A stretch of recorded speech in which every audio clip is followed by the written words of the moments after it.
अस्सलाम वालेकुम viewers, welcome to Food Secrets with Manaza वकार।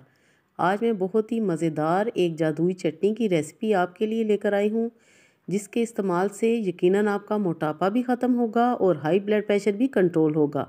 और टेस्ट तो इसका बहुत ही मज़े का है। तो चलिए बिस्मिल्लाहिर्रहमानिर्रहीम के साथ बनाना शुरू करते हैं। यहाँ पर है मेरे पास धनिया एक मुट्ठी के जितना तकरीबन, और उसमें है 1 से 2 हरी मिर्चें छोटे साइज़ की।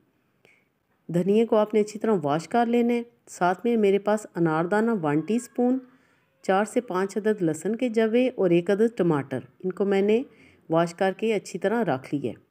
सबसे पहले हम अनारदाना लेंगे और लहसुन। लहसुन वीवर्स, अगर आप देसी लहसुन इस्तेमाल करें तो उसके और भी ज़्यादा फ़ायदे हैं। अच्छी तरह हम इनको कूट लेंगे। और ज़रूरी बात वीवर्स, ये चटनी आपने इसी तरह कूंडी में बनानी है, यानी कि हाथ से आपने बनानी है। इसको किसी भी मिक्सी जार में आपने पीसना नहीं है। और अब हम इसमें शामिल करेंगे धनिया और हरी मिर्चें। लहसुन और अनारदाने को अच्छी तरह आपने कूट लेना है पहले। पुदीना इसमें नहीं जाएगा, सिर्फ हरा धनिया जाएगा और हरी मिर्चें। हरा धनिया बहुत ही फ़ायदेमंद है, मोटापे का तो ये दुश्मन है ही, साथ ही में ये हाई ब्लड प्रेशर को भी कंट्रोल करता है। अच्छी तरह हम इनको कूट लेंगे, इस तरह आपने कूट लेना है जी। तो अब मैं इसमें शामिल करूँगी टमाटर। टमाटर को आपने एंड में शामिल करना है।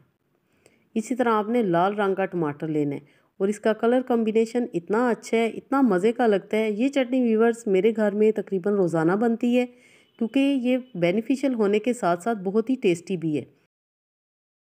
चटनी हमने अच्छी तरह कूट ली है। मैं अब इसमें सिर्फ थोड़ा सा नमक ऐड करूँगी, ज़्यादा नमक का आपने इस्तेमाल नहीं करना। अच्छी तरह हम मिक्स कर लेंगे और मैं अब इसको किसी प्याली में निकालती हूँ जी। तो माशाल्लाह आप ये देख रहे हैं कि इसका कलर कितना मज़े का है, और दिल करता है कि ये सिंपल रोटी हो, तंदूर की रोटी या फुल्का, तो उसके साथ हम ऐसे ही खा लें।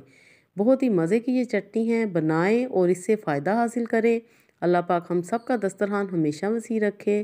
Thanks for watching. Next video तक के लिए अल्लाह हाफिज़।